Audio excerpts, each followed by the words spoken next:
Moisés expuso el acceso a la bendición basado en un pacto de ley, ¿sí?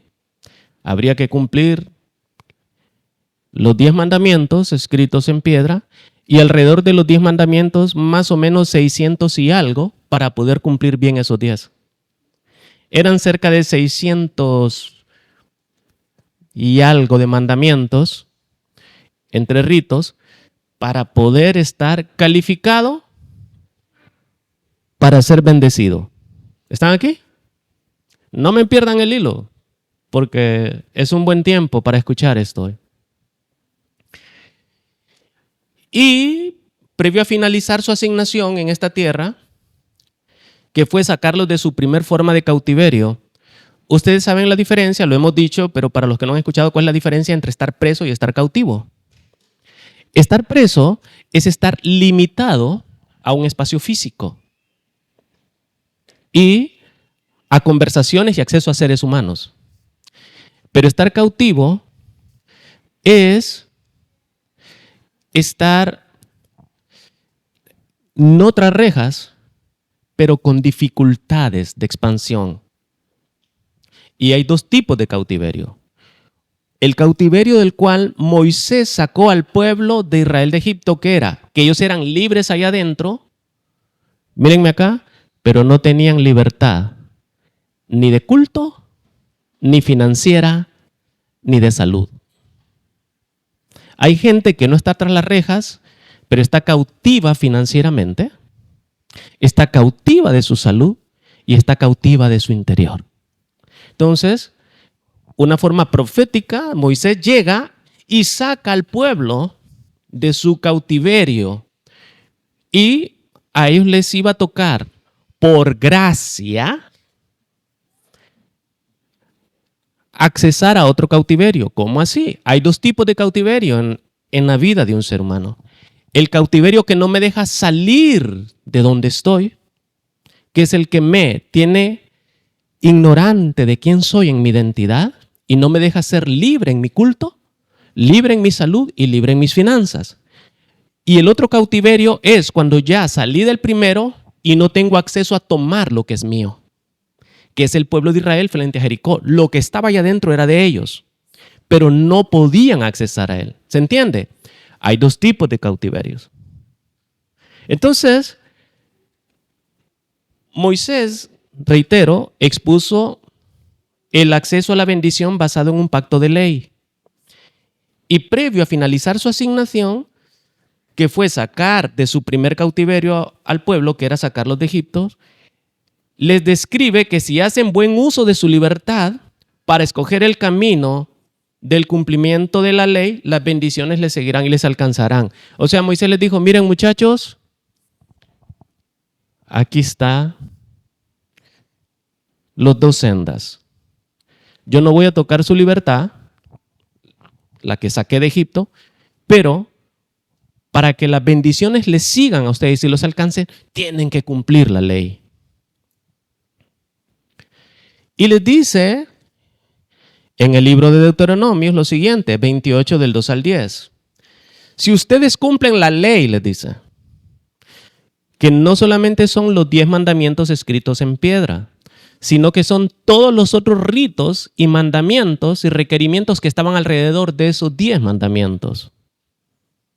Lavarse 7 veces, las mujeres después del periodo de menstruación, alejarse tanto tiempo, no tocar muertos. Era una cosa, o sea, había que tener dos vidas.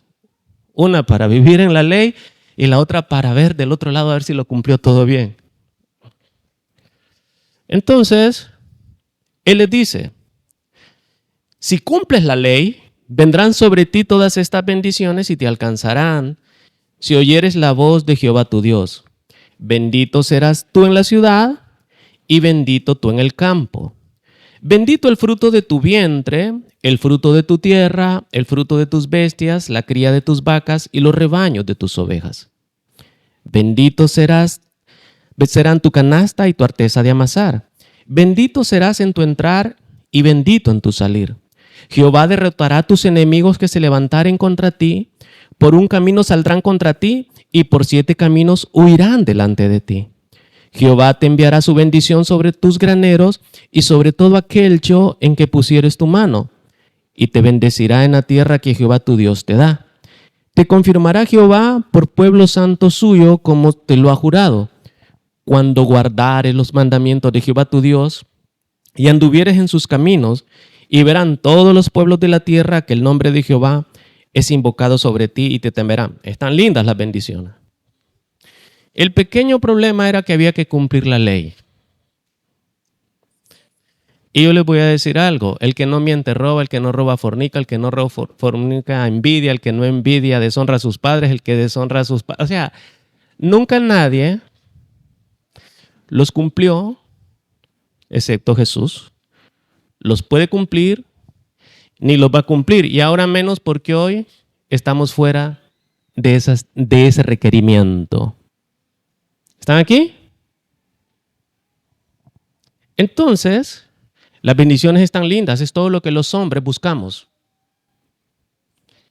Y reitero, la plenitud de un ser humano, o sea, el cielo en la tierra de un ser humano, es cuando tiene libertad financiera, salud y paz.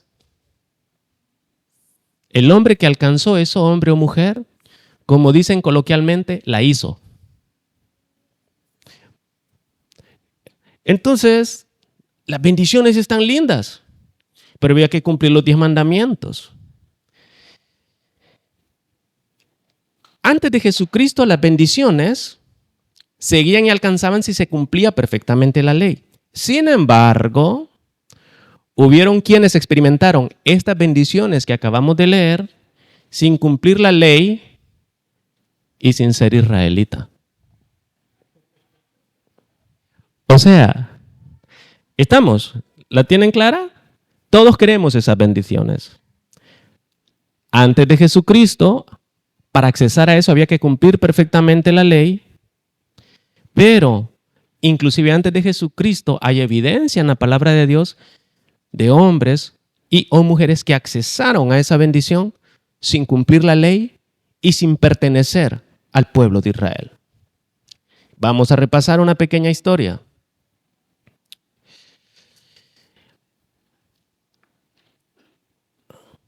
El arca del pacto, que se menciona en el Antiguo Testamento, era símbolo de la presencia de Dios.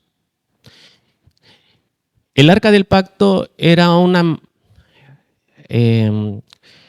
arca, un baúl hecho de madera y forrado de oro, que guardaba dentro 3 elementos: las tablas de la ley, la vara de Aarón que floreció y un poco de maná. Las 3 representaban lo que los hombres en la vida buscamos: provisión, protección y paz. Y era símbolo de la presencia de Dios. Un día, por un error sacerdotal, el arca es sacada de en medio del pueblo. El pacto fue removido del pueblo. El pacto fue sacado del pueblo. La presencia de Dios se fue de en medio del pueblo. Y estuvo fuera del pueblo de Israel cerca de 70 años, que no es poco tiempo. Un poquito de la historia de dónde se movió. Estuvo en Filistea 7 meses, en Bet-Semes un breve tiempo, estuvo 20 años en Kiriat Jearim y estuvo 3 meses antes de volver a Jerusalén en la casa de alguien que no era judío, que no practicaba ni se preocupaba por practicar los 10 mandamientos, que no cumplía ninguno de los ritos. Su nombre era Obed-Edom. David, después de que es afirmado y establecido como rey, quiere traer cerca de la casa de gobierno o de Jerusalén el arca del pacto. Y se prepara con sacerdotes, músicos y principales del pueblo y la quiere ir a traer. Todos conocemos la historia. En el proceso que la quiere ir a traer, uno de los sacerdotes, cuando se iba moviendo el arca a causa del camino, la quiso detener y muere.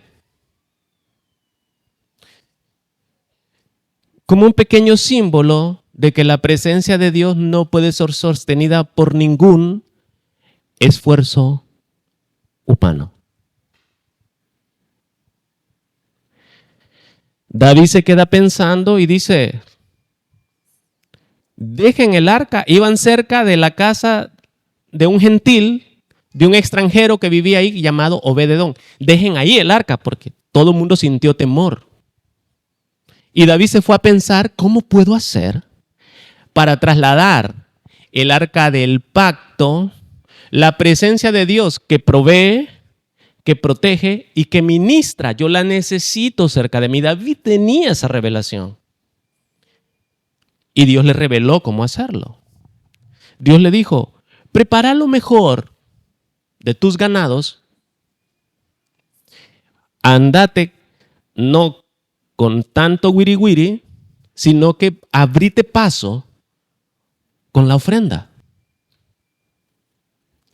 Porque mi presencia se mueve donde hay adoración. Mi presencia es atraída y establecida en los lugares, en los hombres y en las familias donde se me honra. Así que David preparó y dio la siguiente instrucción. Vayan los cantores por delante y antes vaya un grupo de sacerdotes con mi ganado y cada 6 pasos vamos a matar un cordero. Para que mi Dios entienda que Él está por encima de mis posesiones porque Él es mi provisión, Él está por encima de mis temores porque Él es mi protector y Él está por encima de mi nombre porque Él es mi Dios. Así que el arca fue trasladada de la casa de Obed-edom a Jerusalén, no por la ofrenda, mírenme acá, sino por la revelación de la ofrenda. Son 2 cosas diferentes. Yo he visto a gente el día de la angustia querer traerle a Dios lo que tuvo que haberle traído el día de la victoria. Porque ¿de qué me sirve a mí estar compitiendo si ir al altar o pagar las medicinas? Si ir al altar o pagar al juez o al abogado. Si ir al altar o pagar al mecánico. Cuando pude hacerlo el día de mi salud, el día de mi bienestar, el día de mi paz, el día en que me tocaba reconocer que todo a mi alrededor está bien, porque Él me ama, porque Él es bueno, porque para siempre es su misericordia. Así que el secreto de darle a Dios no consiste, y no estoy hablando solamente de dar finanzas. Las finanzas es una manifestación, porque lamentablemente en el primer cielo los hombres se mueven por intercambio.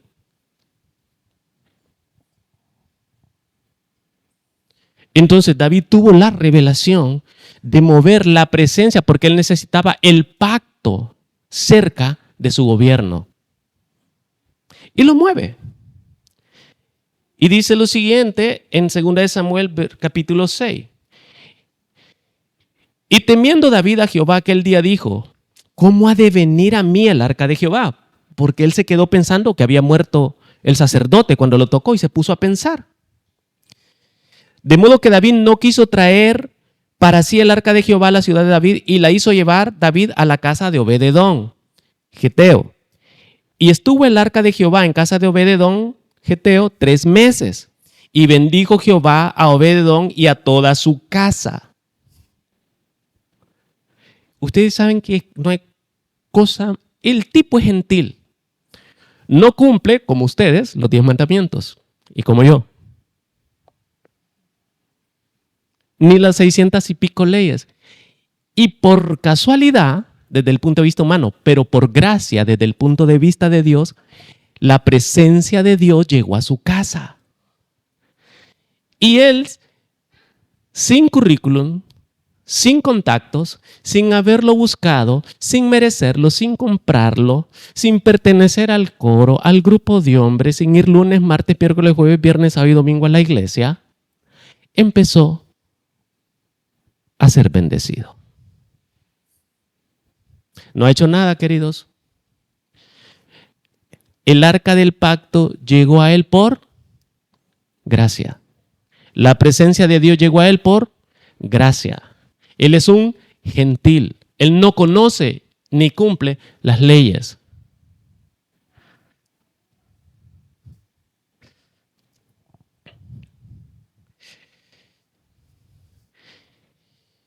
Fue dado aviso al rey David diciendo, versículo 12, Jehová ha bendecido la casa de Obed-edom y todo lo que tiene.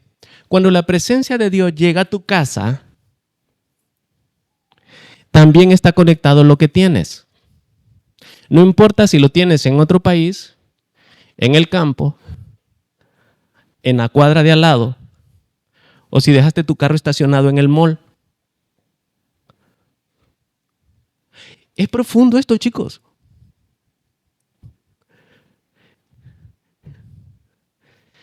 A causa del arca de Dios. Entonces David fue y llevó con alegría el arca de Dios a de la casa de Obed-edom a la ciudad de David.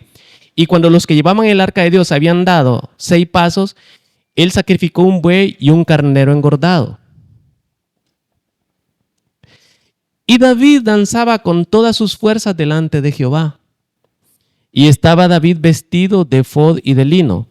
Así David y toda la casa de Israel conducían el arca de Jehová con júbilo y sonido de trompeta. Reitero, el arca del pacto es símbolo de la presencia de Dios que contiene la vara de Aarón, que desde el punto de vista profético es la autoridad de Dios. En el cuerpo de Jesús es el camino. En el Espíritu Santo es el poder. Pero en el Padre es la gracia. Pongan atención. ¿Qué otra cosa tenía? Las tablas de la ley, que desde el punto de vista profético es el carácter de Dios, que desde el punto de vista de Jesús es la verdad, y desde el punto de vista del Espíritu Santo es el amor. Pero desde el punto de vista del Hijo es la justicia. Y contenía también el maná, que desde el punto de vista profético es la provisión de Dios, desde el punto de vista de Jesucristo es la vida, desde el punto de vista del Espíritu Santo es el dominio propio, y desde el punto de vista también del Espíritu Santo es el altar. O sea, ¿qué es el arca del pacto? La gracia, la justicia y el altar. ¿Qué es la gracia, pastor? El favor no merecido que opera en mi vida. ¿Qué es la justicia, pastor? La misericordia eterna del Señor, que como es alfa y omega, principio y fin, primero y último, cuando me lavó de mis pecados, me lavó de mis pecados para siempre, pasados, presentes y futuros. ¿Y qué es el altar? El lugar del encuentro. El lugar donde ahora adoro sin cumplir la ley. Porque la ley es una cuenta prepagada para mí, en la cual yo llego y tengo acceso a todo el menú que le fue dado a Abraham y que le fue dado al Hijo. Se ocupa más fe para creer que mi cuenta está pagada que para creer que Dios existe, porque los demonios saben que Dios existe y tiemblan.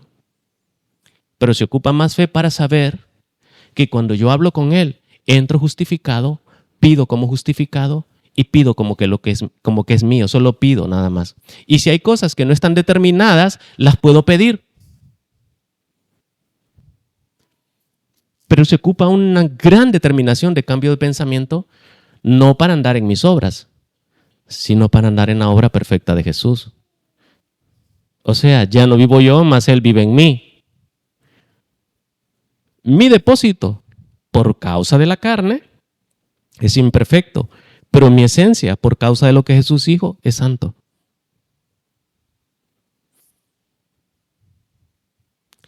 Ahora,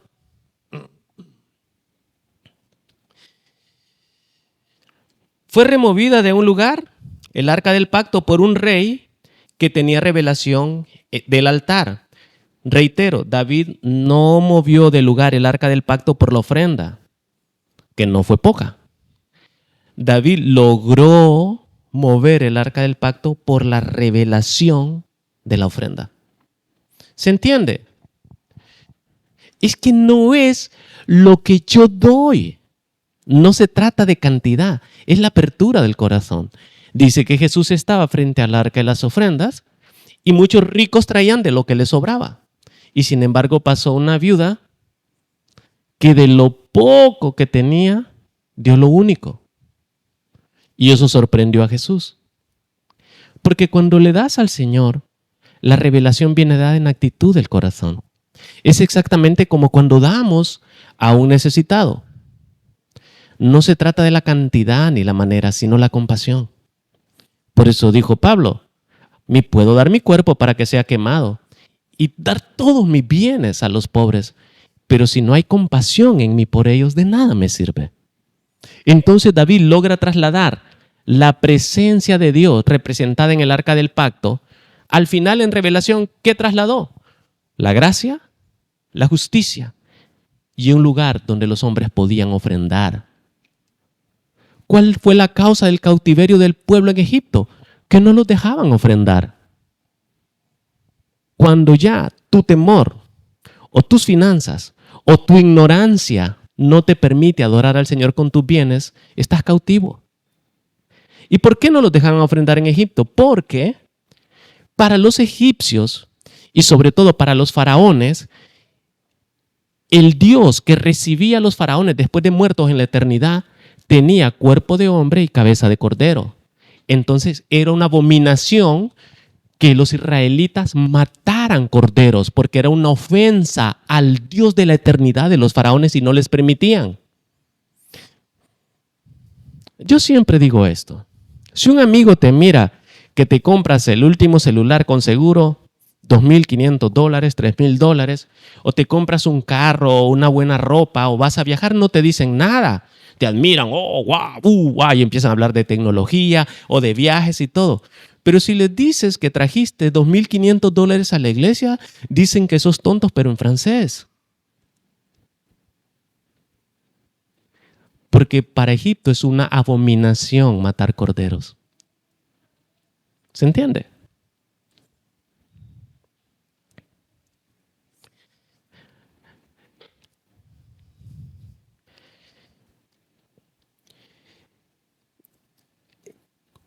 Cuando Obed-Edom descubrió que era la presencia del arca del pacto lo que lo prosperó, ¿qué hizo? Se lo voy a decir para decirlo de algún modo. Fue a pedir a David que le diera trabajo a él y a su familia de portero a donde estaba el arca. Quédense acá conmigo, por favor. Obed-Edom en 3 meses se ganó la lotería de Miami. Y el tipo se dio cuenta que en 3 meses fue bendecido como nunca fue bendecido en su vida. Y cuando le llevaron el arca desde su casa, él se fue a pedirle al rey que a él y a su familia le permitieran ser, lo voy a decir en todos los idiomas posibles, celador, vigilante, guardián. Aquí en Honduras decimos guachimán, de donde estaba el arca, porque se dio cuenta que su prosperidad no había sido por títulos, por oraciones, por grupos, por estrategias, por podcasts, por formas de vestir, por títulos, por apellidos ni cuentas de bancos. Se dio cuenta que su prosperidad había sido por la presencia de Dios en su vida. Y la presencia de Dios en tu vida está marcada por la fe. Y la fe no de que Dios existe, ni la fe de que vas a creer que Dios puede hacer algo. No, la fe de que ya tu cuenta está pagada perfectamente.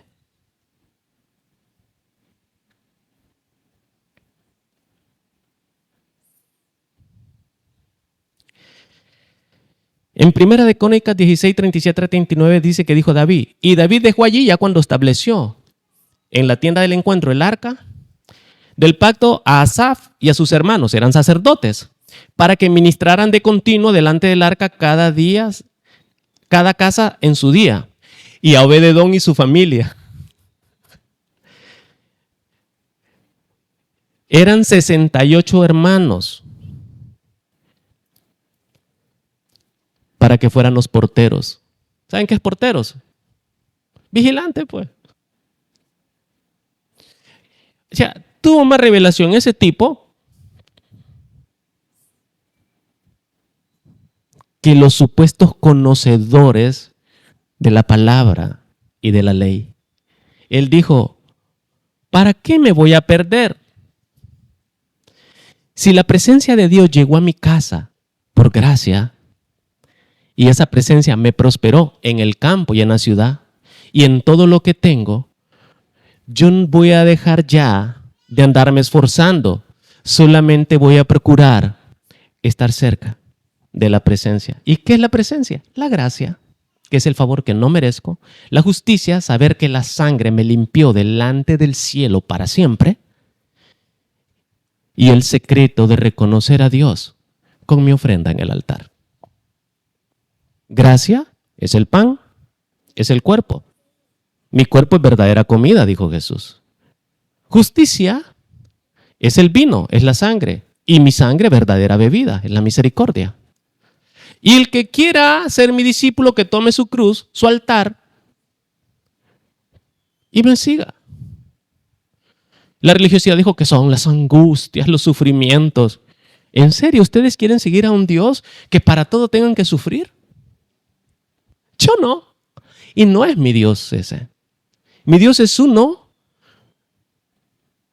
que hizo una obra que yo no podía hacer, cumplió la ley en mi lugar, cuando dio su cuerpo por gracia, y cuando abrieron su cuerpo, que descubrí la gracia, descubrí la revelación de la sangre, y su sangre pagó mi cuenta. Y cuando descubrí la cruz, me di cuenta qué es lo que tengo que predicar: la gracia en su cuerpo, la justicia en su sangre y el secreto de adoración en el altar. Y eso es el evangelio. Las buenas nuevas de salvación a todos los hombres, para que por medio de la fe en la obra de Jesucristo encuentren lo que han estado tratando de encontrar ellos y sus ancestros por años, que es prosperidad, salud y paz.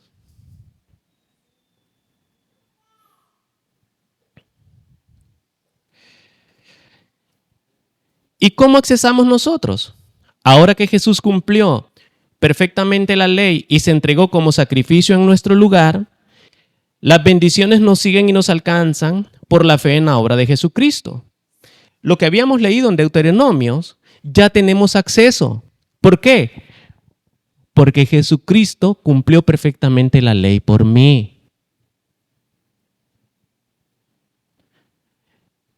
Duro eso, ¿verdad? Como no se predica. Para ustedes es bien fácil decirles que Jesús nació de una virgen. Lo aceptan porque desde niños se los enseñaron. Pero cuando aparece un profeta de Dios y les dice que su cuenta está pagada, les cuesta procesarlo. Porque no les enseñaron eso de niño. Y todo el tiempo andan queriendo hacer méritos. Y no hay mérito más grande, ni honor más grande que aceptar que entré al restaurante para pedir el menú si quiero. Su cuerpo es el pan o la gracia, el verdadero alimento. Su sangre es el vino o la misericordia, la verdadera bebida. Y su cruz es la mesa, el altar, el lugar de adoración. Sin fe, dice la palabra, lo dijimos al principio, es imposible agradar a Dios. ¿Qué fe?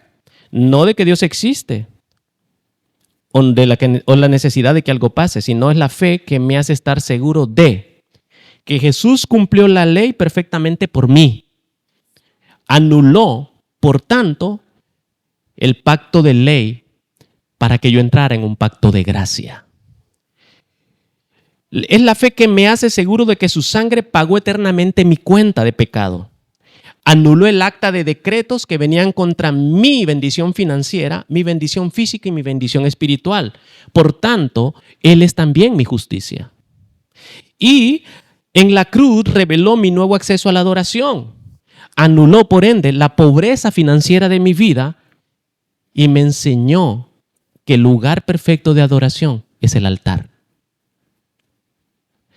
Romanos 5:17 dice: pues si por el pecado de un solo hombre, Adán, reinó la muerte, con mayor razón los que reciben en abundancia la gracia y el don de la justicia reinarán en vida por medio de uno solo también, Jesucristo. O sea, Adán vino de Dios y él pecó y todos nacimos bajo condenación por él. Así que lo justo para Dios era que también otro hombre que procediera de él fuera correcto. Y a través, si por uno todos caímos en maldición, lo justo para él era que por uno también todos cayéramos en bendición. Así que en Adán y su caída conocimos la limitación, escasez, deuda, dependencia, pobreza, miseria y ruina financiera. Pero en Cristo conocemos la prosperidad en todas las cosas. Por Adán conocimos el dolor, pero por la llaga de Jesucristo la sanidad. Y por Adán caímos en vergüenza y en angustia, pero por la angustia de Jesucristo nosotros estamos en paz. Así que no hay pacto, no hay acta de decretos en contra de mi vida, de mi casa o de mis hijos, ni de ustedes. Porque el acta de decretos que nos era contraria financiera, física y espiritualmente ha sido quitada de en medio y puesta en el altar. El sacrificio presentado ahora es la gracia, la justicia y el altar pagada por el cuerpo, la sangre y el dolor de Jesucristo. ¿Cuesta accesar a eso? ¿Cuántas veces hay que repetirlo?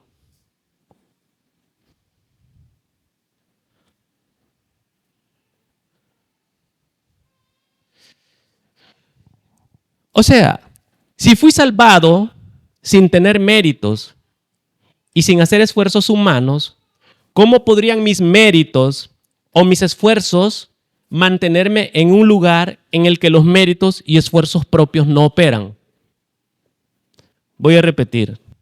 Si fui trasladado del reino de las tinieblas al reino de la luz, sin esfuerzos ni méritos humanos, ¿cómo yo voy a procurar mantenerme en ese lugar si los méritos y esfuerzos humanos no me llevaron ahí y tampoco operan ahí? Es una necedad.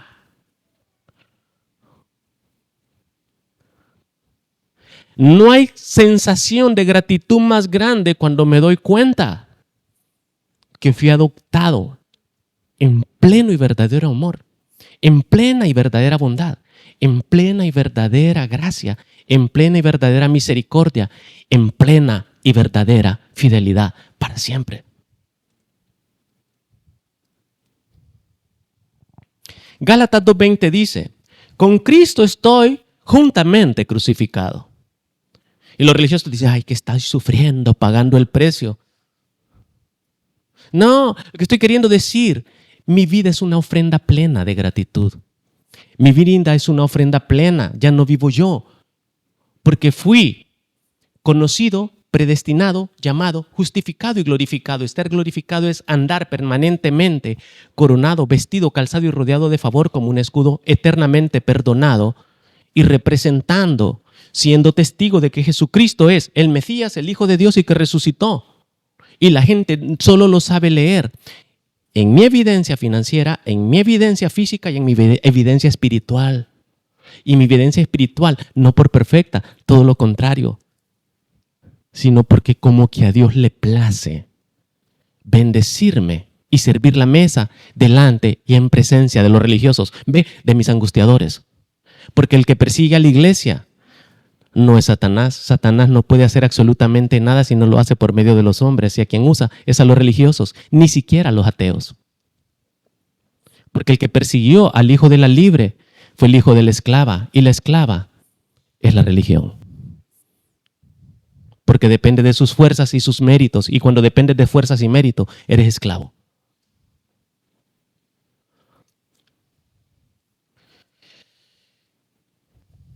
Lo siguiente, esto es nuevo, pero es fuerte. Cuando voy al altar me transfiguro. No llevo una ofrenda. La ofrenda solo revela mi corazón. Cuando voy al altar mi naturaleza cambia. Soy el heredero genuino, soy la imagen y semejanza, soy el receptor sin sacrificio, soy la copa que porta el vino, soy el manto de justicia que envuelve el pan, soy el lugar del encuentro y soy el que porta el pacto. No lo voy a repetir, si lo quieren escuchar, vuélvanlo a escuchar en la enseñanza, porque eso es el centro de la enseñanza de hoy.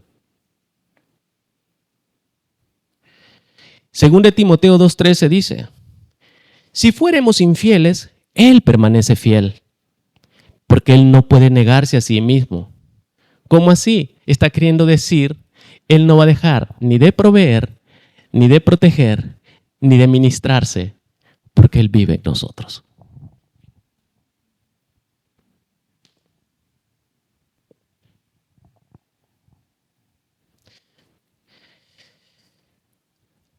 Los cautiverios son desde adentro y desde afuera.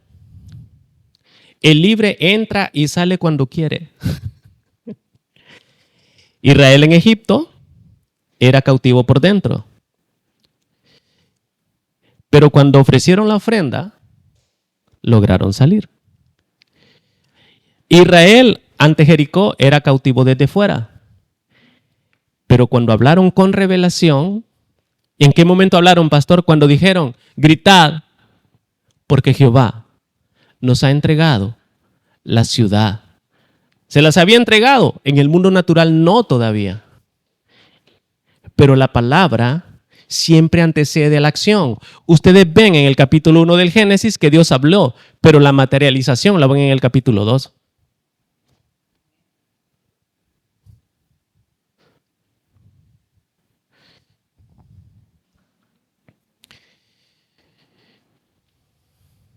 Números 23, 20, 21 dice, he aquí, he recibido orden de bendecir.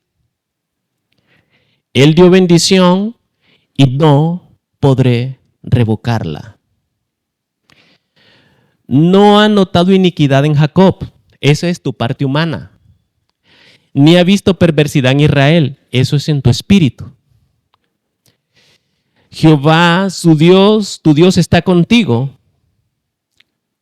y júbilo de rey hay en ti. Apocalipsis 3:8 dice, yo conozco tus obras. Mira que delante de ti he dejado abierta una puerta que nadie puede cerrar. Yo sé que tus fuerzas son pocas, pero has obedecido mi palabra, no la ley.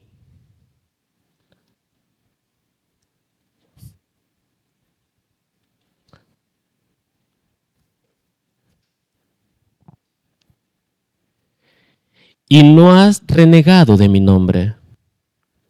¿Cómo se llama él? ¿Cómo se llama él? ¿Cómo se llama él? Jesús. ¿Qué quiere decir Jesús? Dios salva. El otro nombre de él es Emmanuel, Dios con nosotros. Así que quien salva es Él, no tus obras. Y salvación no quiere decir que cuando yo me muera voy al cielo. No, yo quiero y estoy diseñado en la obra de gracia, de justicia y la revelación del altar de hacer bajar el cielo a la tierra hoy. Porque es la única forma de ser testigos. Cuando ya se pase lista. Ay, es que ese esposo es la cruz de esa mujer. Y entre más sufre, ay, es que allá Dios le va a preparar. No. Estoy en un nuevo pacto. ¿Cómo van a operar mis pecados más que la bendición de Dios?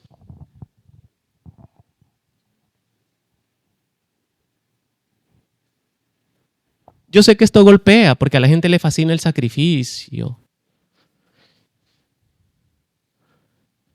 Y a ver, es que no he hecho y andan buscando qué hacer. y aquella frustración de querer hacer.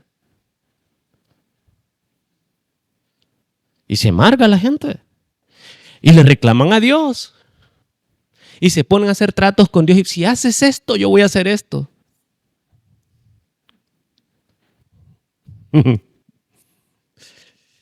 Nada.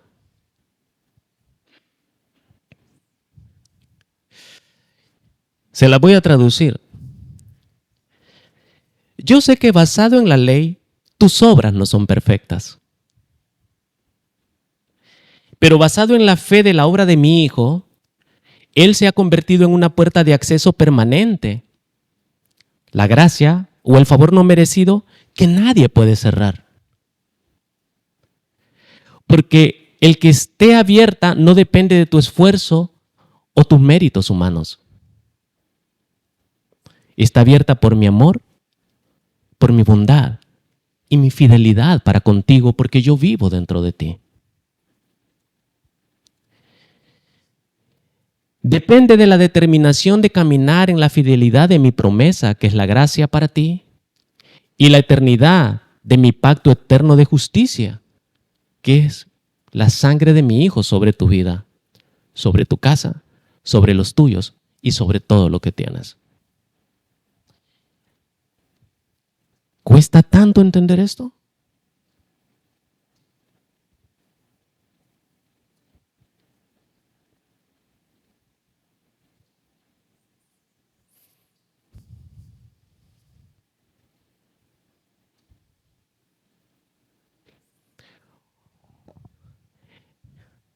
Obed-Edom recibió el arca en su casa. Vamos a unir las dos enseñanzas más recientes. ¿Cuál dijimos que es la primicia que nos dan una vez que creemos en nuestro corazón y confesamos con nuestra boca que Jesús es el Hijo de Dios, que es el Mesías y que resucitó? El Espíritu Santo. El Espíritu Santo es la revelación plena del arca en nosotros.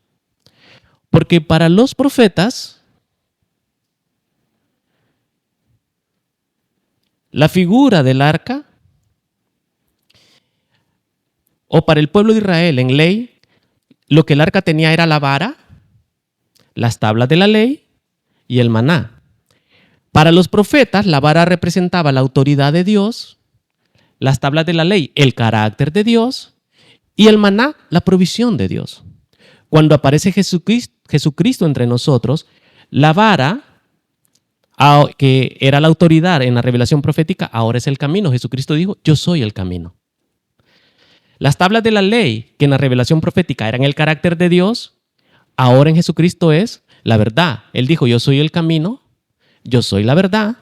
Y la provisión, que era el maná en tiempos de ley y en la revelación profética era la provisión, era la vida. Jesucristo dijo, yo soy el camino, la verdad y la vida. Pero dijo, les conviene que yo me vaya para que la presencia plena venga sobre ustedes. Y el Espíritu Santo dijo que vino a ser el espíritu de poder, amor y dominio propio. El poder era la vara, solo que ya está plenamente revelada y está en nosotros. El amor eran las tablas, porque las tablas, que eran el carácter de Dios y que era la verdad en Cristo, la palabra cuando está revelada es amor, es la compasión por el prójimo. Y el dominio propio es aquel que nos hace y nos enseña a aprender a adorar cuando nos hemos dado cuenta que la vida, la salud, los recursos y todo lo que tenemos vinieron del Padre. Y un hombre que conoce eso y que sabe que su naturaleza y la de su familia y de sus bienes cambian en el altar, no tiene miedo de acercarse al altar a ofrendar, porque sabe que a lo único que va es a tener un encuentro en el lugar donde su naturaleza es transmutada. Entonces el Espíritu Santo fue puesto en nosotros como espíritu de poder, amor y dominio propio. ¿Qué estoy queriendo decir? Que cada uno de nosotros ahora es el arca de pacto andante. Ya no la tienen que dejar en mi casa. Solo tengo que dejar que fluya en mí. Yo soy la justicia de Dios en Cristo Jesús. el arca del pacto, la presencia del poder, amor y dominio propio, no es más que traducida en que el poder es el Padre, porque la gracia procedió de Él. El Hijo vino de Él. El Hijo siempre estuvo dentro del Padre. Por eso quien pone semilla es el varón. Luego, la misericordia brotó del cuerpo del Hijo, de la revelación de la gracia. Había que romper el cuerpo para sacar la sangre. Así que en la revelación del amor está el Hijo, que es mi justicia. Y el Espíritu Santo es el altar. Cada uno de nosotros somos ahora el arca del pacto. Por eso Pablo lo llevó a una manera más simple. Ya no vivo yo, mas Cristo, que es uno con el Padre y uno con el Espíritu, vive en mí.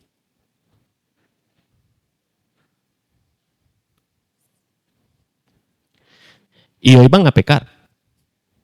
Y mañana también. Pero eso no va a anular la herencia. Y entre más rápido caigan en cuenta de quiénes somos verdaderamente, hay mayores posibilidades de que el poder, el honor y la gloria de Dios se empiece a mover a través de nosotros, sin creernos los superapóstoles, profetas, evangelistas, pastores y maestros que no pueden tocar, que andan con guardaespaldas. O creer que porque ya tengo un poquito de don de ciencia, soy profeta y voy a abrir mi iglesia. Si la iglesia somos cada uno en la casa, en el negocio, en el trabajo, en la empresa, en la labor. Ahí somos apóstoles cuando somos enviados.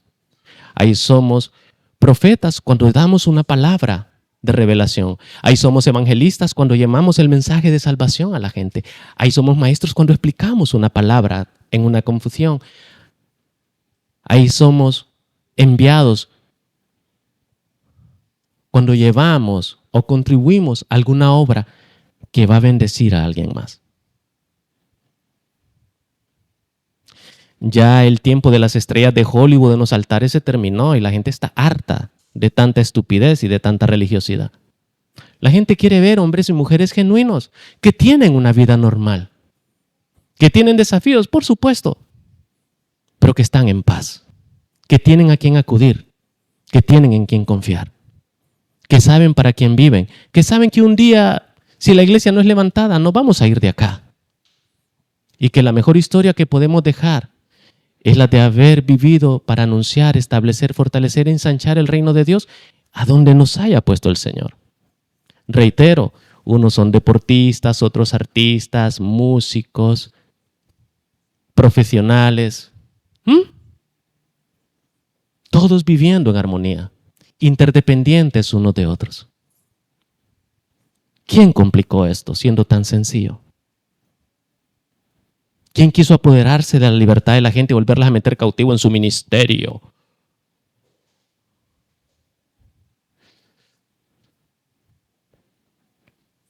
La enseñanza de hoy se llama fiel es el que prometió.